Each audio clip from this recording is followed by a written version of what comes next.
ब्रह्मा जी, जिन्हें त्रिदेवों में से एक देव कहा जाता है, उन्होंने अपनी ही बेटी से विवाह किया था। सरस्वती पुराण के अनुसार ब्रह्मा जी ने मेधावी और खूबसूरत सरस्वती को उत्पन्न किया था। अपनी इस रचना से ब्रह्मा जी आसक्त हो गए और वह उनसे शादी करना चाहते थे।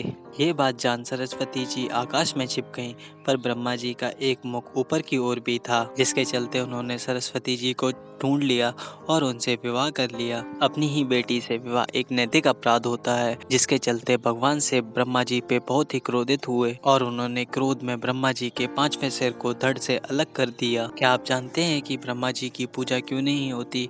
उनका विश्व भर में केवल एक ही मंदिर है, वो भी पुष्कर में। एक बार ब्रह्मा जी संसार की भलाई के लिए पृथ्वी पर यज्ञ करना चाहते थे। यज्ञ करने के लिए ब्रह्मा जी पुष्कर पहुंचे थे, लेकिन यहाँ पर उनकी पत्नी सावित्री जी समय पर ना पहुंच पाई। इस यज्ञ को पूरा करने के लिए सावित्री जी का होना बहुत जरूरी था।